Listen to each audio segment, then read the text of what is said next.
urban rumour, what is this that all men hear? Like the wind in hollow valleys when the storm is drawing near, like the rolling on of ocean in the eventide of fear, is the people marching on. Whither go they and whence come they? What are these of whom ye tell? In what country are they dwelling? Twixt the gates of heaven and hell. Are they mine or thine for money? Will they serve the master well? Still the rumours marching on.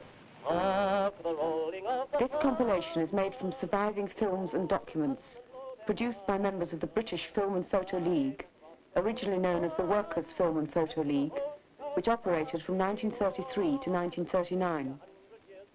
The text, apart from explanatory references, is read by Terry Dennett of Photography Workshop. The text derives exclusively from the archive of the Film and Photo League. Since the films were shot silent, the music you hear is music of the period, from the League's list of useful records. We are men and we shall battle for the world of men and life, and our host is marching on. Hark the rolling of the... The 1929 to 1931 predecessors of the Film and Photo League had been forced to disband, but a small group connected with the workers' theatre movement filmed the 1932 May Day March through London using a 16mm camera. New Red Stage, Journal of the Workers' Theatre Movement, July 1932. The cameraman shot from inside of the van so as not to attract the attention of the police, but nevertheless the huge crowd of onlookers which had gathered on either side of the pavement to greet the marchers were very curious at the black van. They probably took us for Workers' Movie Tone.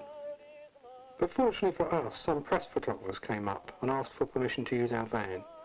This is just what we wanted, for it served as a camouflage for our work, and it was then a simple matter to film the magnificent demonstration. And the host comes marching on, hark the rolling of the thunder, blow the sun and blow their under, rise and rock and hope and wonder, and the host comes marching on.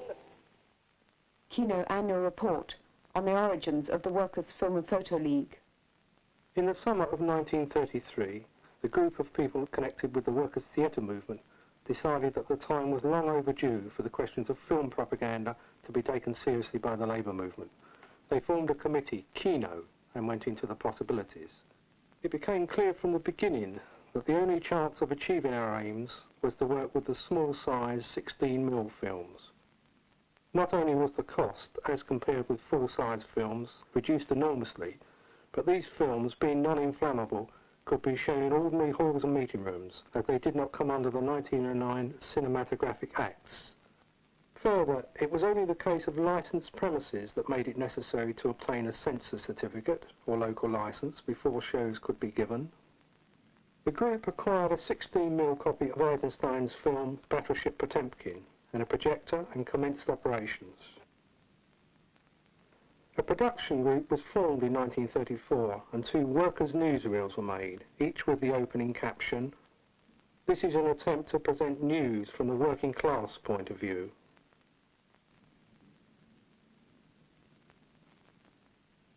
Arise, ye starvelings from your slumber, arise, ye criminals of want, for reason in revolt now found, and now stands the age of cant. Now away with all superstition, of our methods, arise, arise, we'll change forthwith the old conditions, and from the dust to win the prize. So comrades, come rally, and let us fight, let us face the international, unite the human race. Manifesto of the Workers' Film and Photo League.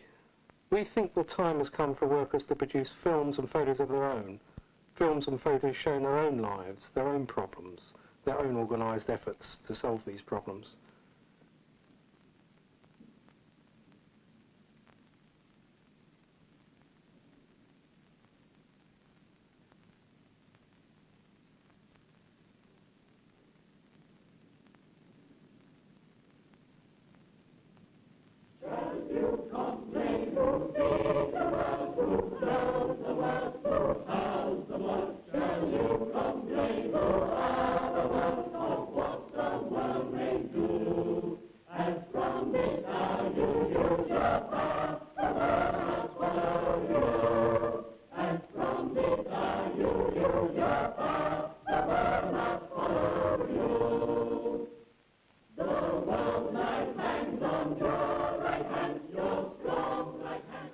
League will produce its own films giving a true picture of life today, recording the industrial and living conditions of the British workers and the struggle of the employed and unemployed to improve these conditions.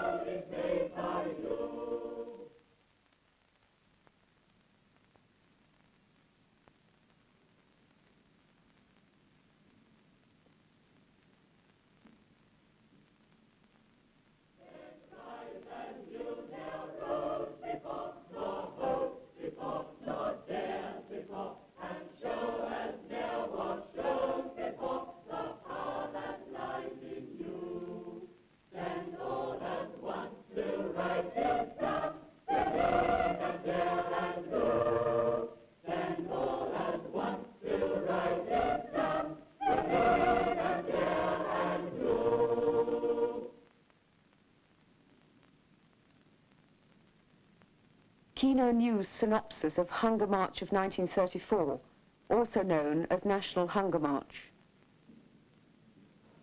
A record of the March of the Unemployed against the Means Test, which took place during February 1934. Contingents are seen tramping from Glasgow, Wales, Manchester, Sheffield, etc. towards London.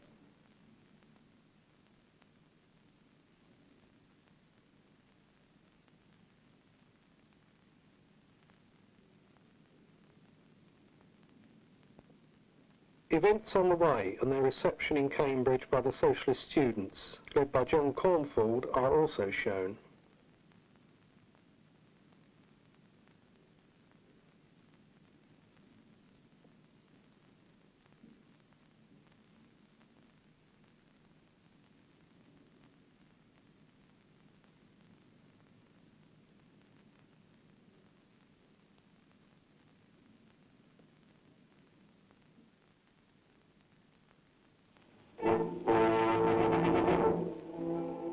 In May 1934, a workers' theatre group made a story film, Bread, which Kino distributed. Bread concludes with newsreel footage from the film you've just seen.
committee report to the annual general meeting of the Film and Photo League. In November 1934, Kino separated film distribution from film production. The production group, now known as the Workers' Film and Photo League, made a third newsreel, UAB, in which mass united action beat the Unemployment Assistance Board proposals of the national government.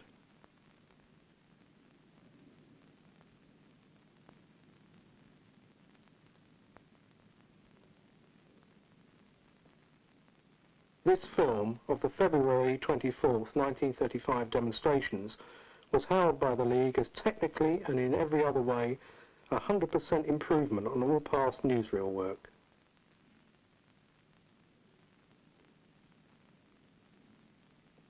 James Maxton, Independent Labour Party.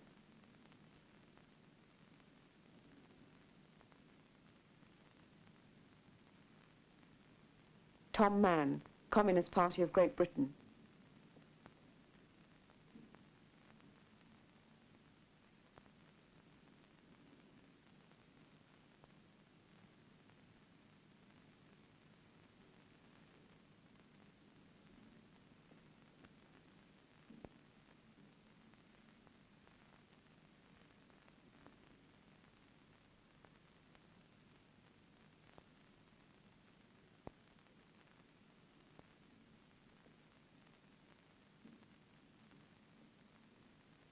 In 1935, Kino had formed a limited liability company to distribute its films and a revised production group of its own. Despite criticisms of the League's amateurism, Kino and other progressive filmmakers did cooperate with the League's production March Against Starvation.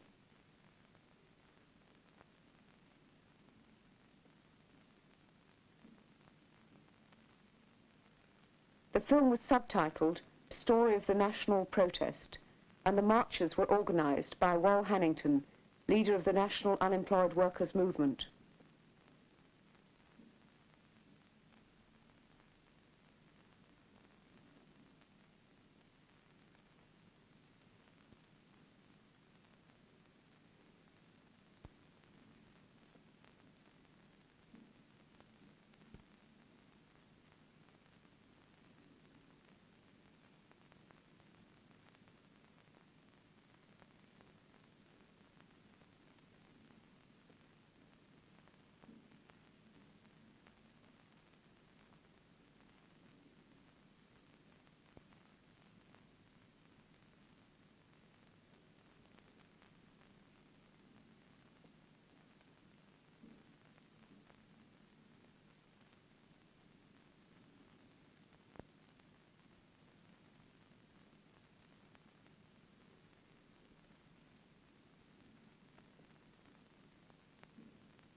Complaints about the League persisted.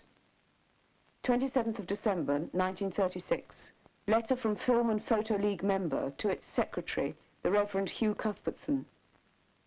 It is unfortunately one of the failings of this organisation that their meetings are never conducted in a business-like manner. One thing is quite certain, something will have to be done about the March film.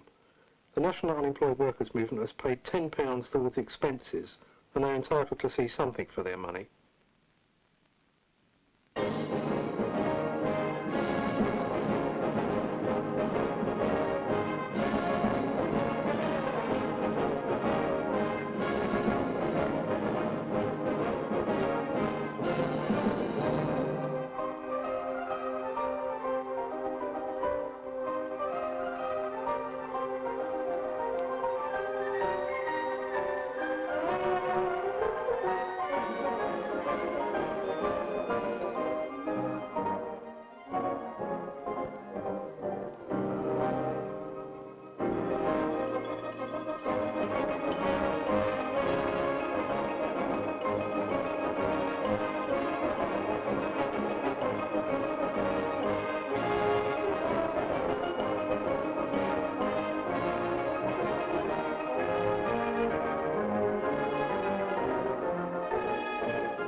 production notes for March Against Starvation.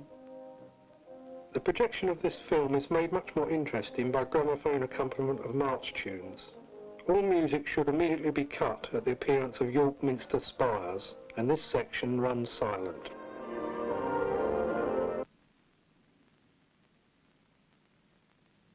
The marchers were not allowed to enter York.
Terry Dennett continues reading from the documentation of the Film and Photo League.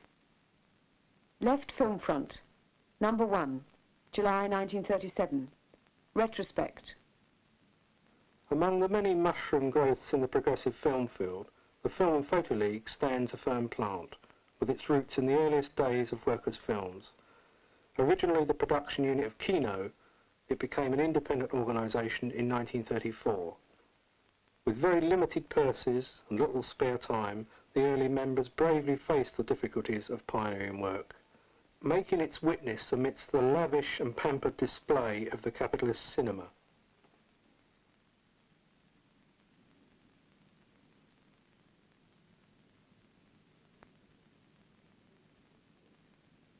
The Green Brothers have produced a lovely piece of work on the docks, wrote the Reverend Hugh Cuthbertson about the League film Dock Workers in August 1936, when he took over the running of the Film and Photo League.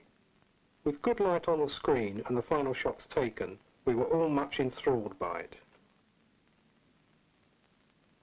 At the Film and Photo League annual general meeting in February 1936, the newsreel group reported, "To produce up-to-the-minute newsreels is almost a financial and practical impossibility for an organisation such as ours. Most of our cameramen are only free to shoot at weekends, and we have not the money to send them all over the country. It is suggested that we should rather concentrate on films which will be of more lasting and not purely topical interest." At this annual general meeting, grievances were aired when a proposal to merge the League with Kino was debated. One Film and Photo League member contended, Kino Limited is known as a courageous distributor of Soviet films, in spite of bans and other difficulties. But just that courage makes it difficult for Kino to appear non-party. During its short life as the Film and Photo League, some 14 films have been produced, and 2 schools, discussion meetings, lectures, and debates on films held. Also newspaper correspondence carried on, and about 60 new members obtained. Kino and the Film and Photo League each decided to maintain their own production groups.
This is London's East End, 4th of October, 1936.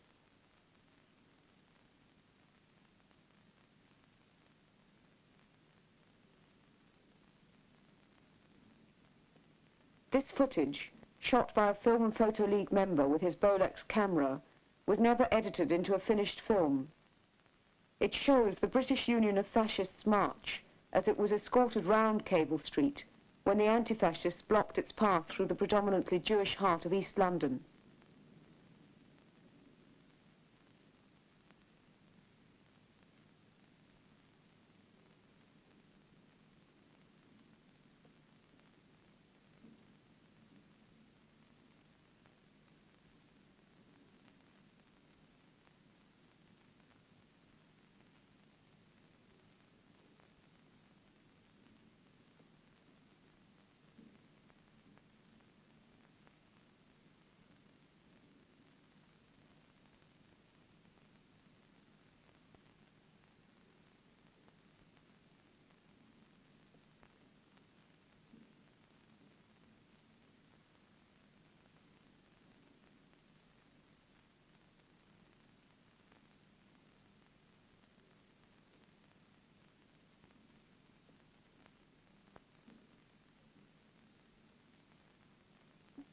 Film and Photo League publicity stated, The League encourages the use of motion and still photography to expose and combat the evils of war, reaction and taboos. The need for such action becomes continually greater in view of the ever-increasing use of the picture by the reactionary and military powers.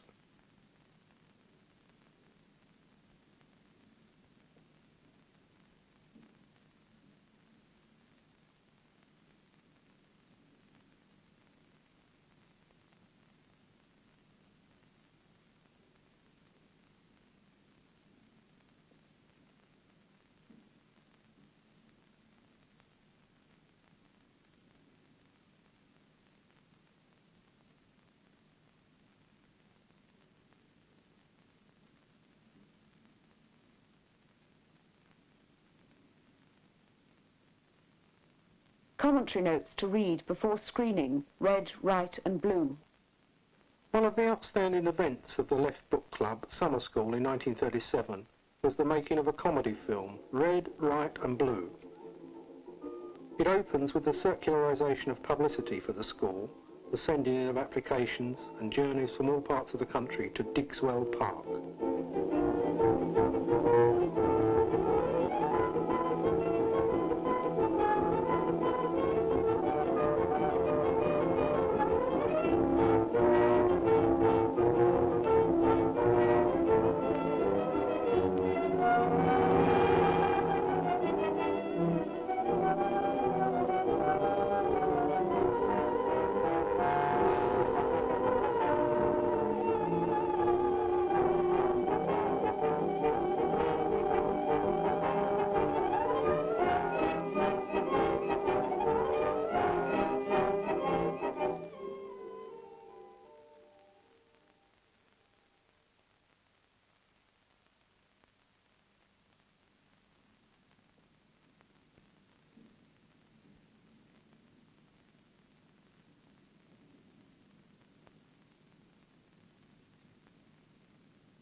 the film was planned, filmed and acted mainly by the students themselves.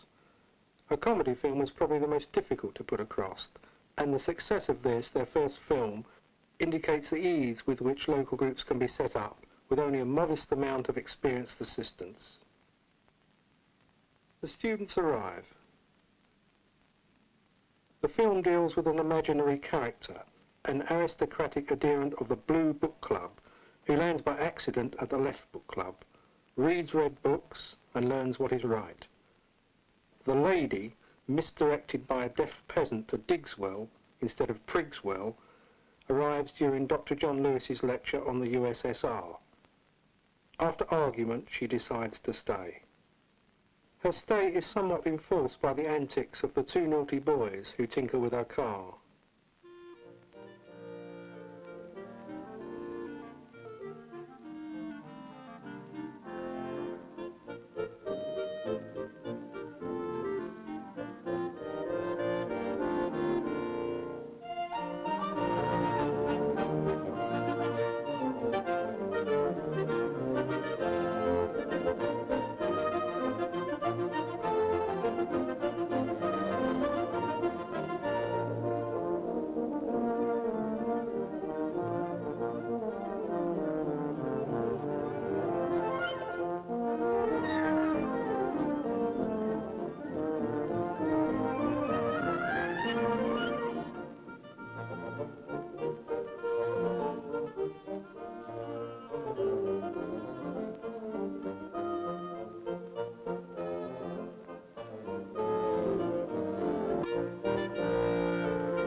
Love, learning and adventure follow, and our lady leaves with her outlook changed and sends the yellow Left Book Club films to all her friends.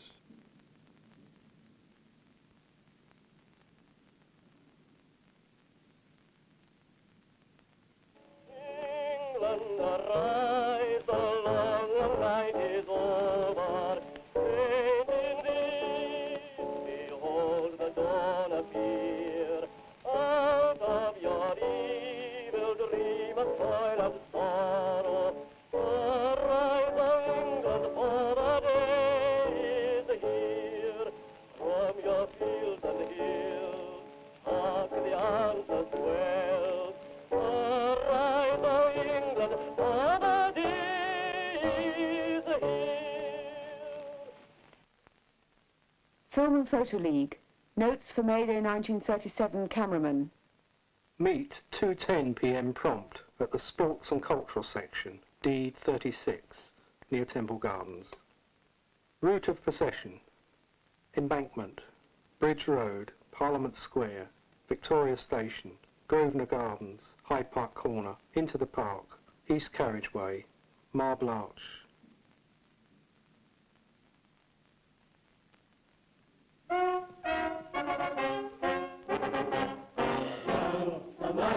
We work and we shall all the wealth we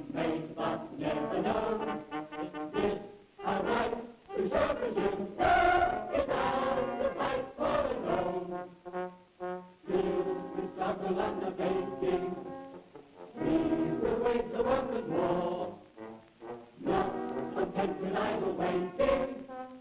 We will not slave no more. None will take a charity. It is for us to reap where we have sown. And we fight in solidarity to claim our own. Tell the might we workers with, tell all the work we've made but never known. With our right to shepherd you, no, it's ours to fight for alone. Till we struggle under baking, we will wage the workers' war, not content with idle waiting. We will not slave no more, none will take their charity. It is for us to reap where we have sown, and we fight in solidarity to claim our own. Notes on shooting. Plenty of close-ups. When absorbed in movement, this is easily forgotten. Avoid long and tedious shots of people marching. Very few shots should be longer than 2 feet. Near, mid and close-up are very effective. Also massed banners passing over heads. Get higher shooting positions and unusual angles. Keep cameras steady using tripod where time and conditions permit.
The film you've just seen ends with this trailer for a May Day 1938 film which was not completed.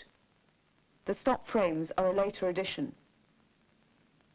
The Reverend Hugh Cuthbertson looked in vain for financial or administrative help with the running of the League.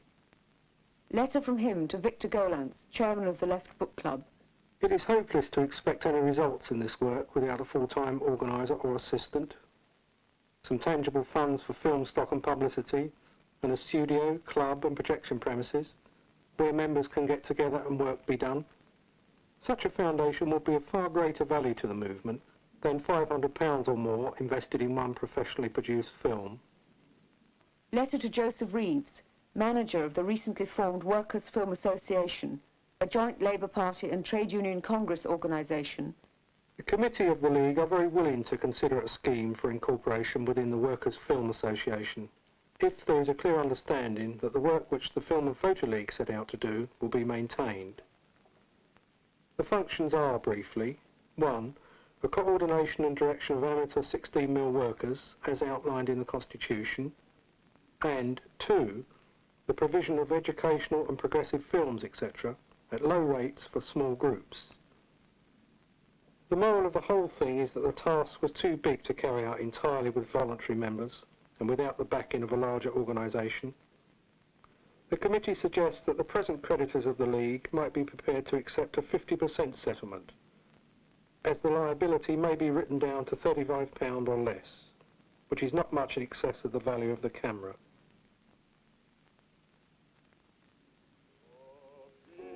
Flag is the deepest red, it shrouded out our martyred dead, and ere their limbs grew stiff and cold, their heart's blood dyed its every fold.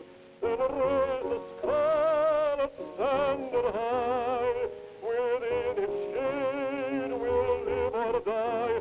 Oh, cowards flinch and the traitors sneer, we'll keep